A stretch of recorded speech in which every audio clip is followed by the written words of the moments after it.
ہارون الرشید کے تخت سے کچھ فاصلے پر اس کے سامنے چمڑے کا فرش بچھا دیا گیا اور ہارون الرشید نے پہلے ایک ملزم سے کچھ استفسارات کیے اور پھر اسے سب کے سامنے قتل کروا دیا، پھر دوسرے سے سوال جواب ہوئے اور اسے قتل کر دیا۔ اسیران سیاست نے جان بچانے کے لیے منطق کا سہارا لیا، عقلی دلائل پیش کیے، مگر ہارون الرشید نے ان کے کسی عذر کو تسلیم نہ کیا۔ اس طرح وہ دوسرے باغیوں کو خوف زدہ کر کے لطف اندوز ہوتا رہا۔ یہ ہیبت ناک کھیل بہت دیر تک جاری رہا، حتیٰ کہ 9 سادات قریش ایک ایک کر کے موت کے گھاٹ اتار دیے گئے۔ جب دربار شہنشاہی 9 محترم انسانوں کے خون سے سرخ ہو گیا تو ہارون الرشید کے سامنے 10ویں قیدی 34 سالہ محمد بن ادریس شافعی کو لایا گیا۔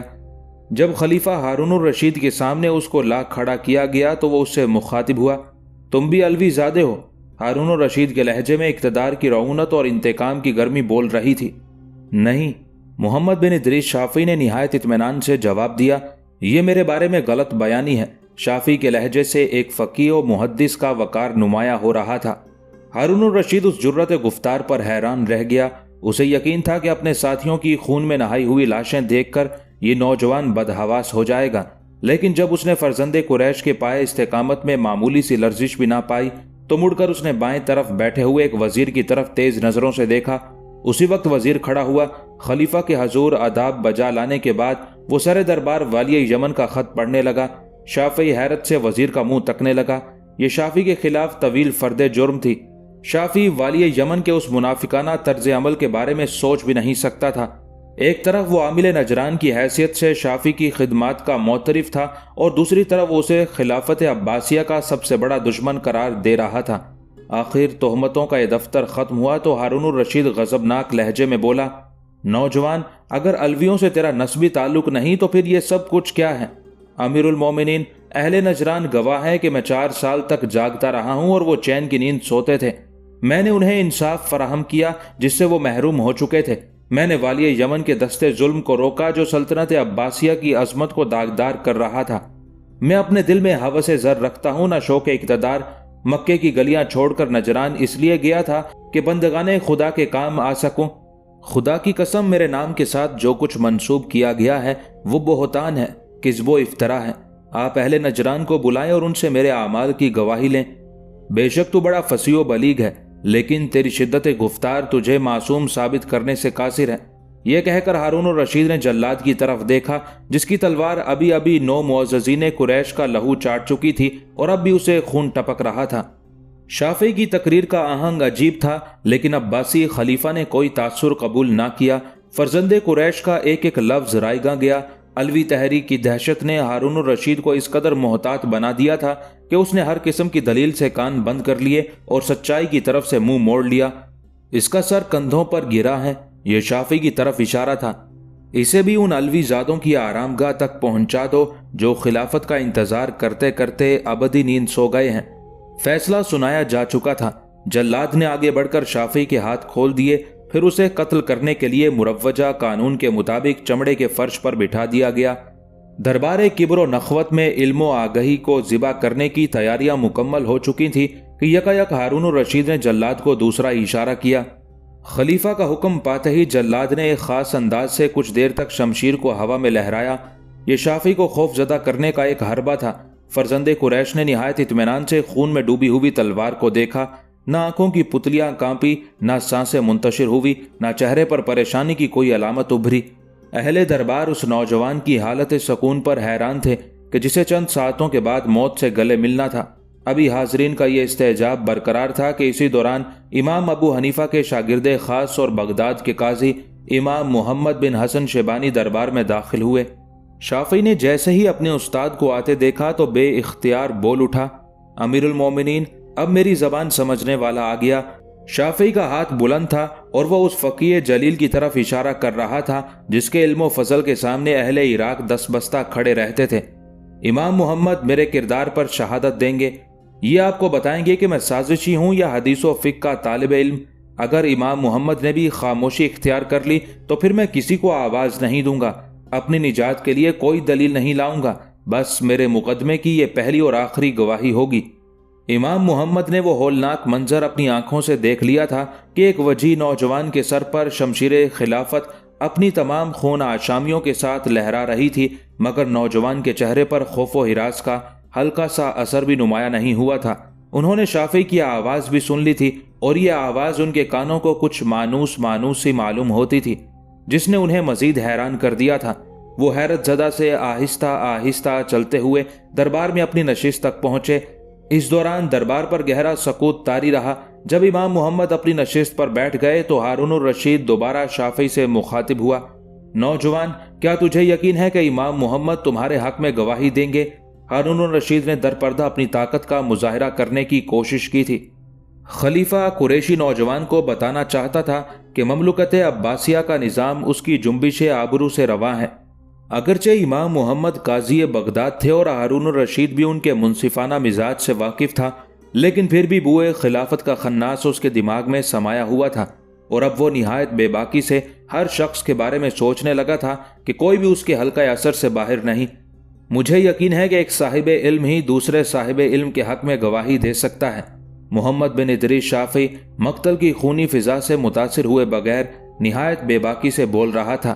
مجھے اپنے انجام کی فکر نہیں، مگر اتنا ضرور پسند کروں گا کہ امام ابو حنیفہ کا شاگرد جلیل میرے مقدمے میں شہادت دے، اور اگر امام محمد کی گواہی بھی میرے خلاف جاتی ہے تو مجھے قرار آ جائے گا۔ میں سکون سے شمشیر شہنشاہی کے نیچے گردن رکھ دوں گا کہ میرے خدا کی مرضی یہی تھی۔ عباسی خلیفہ کسی حد تک فرزند قریش کو بے گناہ سمجھنے لگا تھا، لیکن علوی تحریک کے حوالے سے اب بھی اس کے دل میں کچھ شکوک و شبہات باقی تھے۔ چند لمحے دربار پر گہرا سکوت طاری رہا، اور پھر ہارون الرشید نے اپنے تخت کے دائیں جانب مڑ کر امام محمد کی طرف دیکھا۔ کیا آپ اس قریشی نوجوان محمد بن ادریس شافعی سے واقف ہیں؟ ہارون الرشید نے بارہو آواز میں سوال کیا۔ اب بھی اس کے لہجے سے تلخی جھلک رہی تھی۔ اس دوران امام محمد بہت غور سے امام شافعی کے چہرے کی طرف دیکھتے رہے تھے، پھر اچانک جیسے انہیں سب کچھ یاد آ گیا ہو۔ امام محمد کے ذہن میں وہ رات ابھر رہی تھی جب قریش کا ایک لڑکا ان کے یہاں مہمان کی حیثیت سے ٹھہرا تھا، اور اس نے امام ابو حنیفہ کی ضخیم کتاب ایک ہی رات میں حفظ کر لی تھی۔ اب وہی نو عمر لڑکا جوان ہو چکا تھا، اور وقت کی گردش اسے کسی علمی درسگاہ کی بجائے جبر و اقتدار کے مقتل میں کھینچ لائی تھی۔ شافعی پر شمشیر ظلم کو سایہ فگن دیکھ کر امام محمد کا چہرہ اداس ہو گیا۔ ان کے قلب نازک نے اس واقعے کا گہرا اثر قبول کیا اور وہ کسی گہری سوچ میں ڈوب گئے۔ کیا قاضی بغداد اس نوجوان سے ناواقف ہیں؟ ہارون الرشید نے امام محمد کو خاموش دیکھ کر دوبارہ مخاطب کیا۔ کیا علوی تحریک سے وابستہ یہ نوجوان آپ کی جلالت علمی کا سہارا لے کر اپنی جان بچانا چاہتا ہے؟ کیا یہ جھوٹ بول کر نئے جرم کا ارتکاب نہیں کر رہا ہے؟ امیر المومنین، ہرگز نہیں۔ امام محمد بے قرار ہو کر گویا ہوئے۔ محمد بن ادریس حرف بحرف سچ بولنے والا ہے۔ خدا نے اسے علم و فضل کے سرمائے کے ساتھ ساتھ تقوی و اخلاق کی دولت سے بھی مالا مال کیا ہے۔ میرے خیال میں علوی تحریک سے وابستگی شافعی پر ایک تہمت ہے۔ میں اپنی معلومات کی حد تک پورے یقین کے ساتھ کہتا ہوں کہ محمد بن ادریس ایسا نہیں جیسا اسے کہا جا رہا ہے۔ اگر وہ الزام سے برات کا اظہار کر رہا ہے تو درست تسلیم کیا جانا چاہیے، کیونکہ اگر وہ اس میں شریک ہوتا تو وہ اس کا اعتراف علل اعلان کرتا۔ وہ ان لوگوں میں سے نہیں جو لالچ، خوف اور دباؤ کے نتیجے میں اپنی بات کو بدل لیں۔ جیسے ہی امام محمد کی زبان سے یہ الفاظ ادا ہوئے، سازش کرنے والوں کے چہرے مسخ ہو گئے۔ دربار خلافت میں موجود والی یمن کے آدمی اپنی نشستوں پر پہلو بدلنے لگے، جیسے وہ کسی ناقابل برداشت کرب اور درد میں مبتلا ہوں۔ امام محمد کی گواہی کے باعث والی یمن کی طویل منصوبہ بندی اس طرح منتشر ہو رہی تھی کہ اب اس کا ایک لفظ بھی قابل اعتبار نظر نہیں آ رہا تھا۔ قاضی بغداد کی شہادت پر خلیفہ ہارون الرشید کچھ دیر سوچتا رہا، اور امام شافعی کے مخالفین شدید اذیت کے عالم میں پیچ و تاب کھاتے رہے۔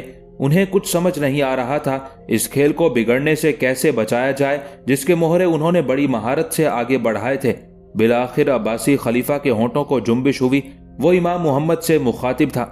اگر محمد بن ادریس شافعی کے بارے میں آپ کی یہ رائے ہے تو آپ اس شخص کو اپنی نگرانی میں رکھیں، ہم بعد میں کوئی حتمی فیصلہ کریں گے۔ جب فرزند قریش کے جسم کو زنجیروں سے آزاد کیا جا رہا تھا، اس وقت سازش کرنے والوں کی حالت دیدنی تھی۔ ان کے چہرے احساس شکست سے دھواں ہو رہے تھے اور جسموں پر لرزہ طاری تھا۔ شافعی کو عارضی طور پر امان مل گئی تھی۔ شمشیر اختیار نیام میں چلی گئی۔ جب ہارون الرشید کا دربار ختم ہوا اور شافعی مقتل سے نکل کر امام محمد کے ساتھ ان کے گھر جانے لگے تو والی یمن کے حامی قاضی بغداد اور دیگر مخالفین پر اپنا غصہ اتار رہے تھے۔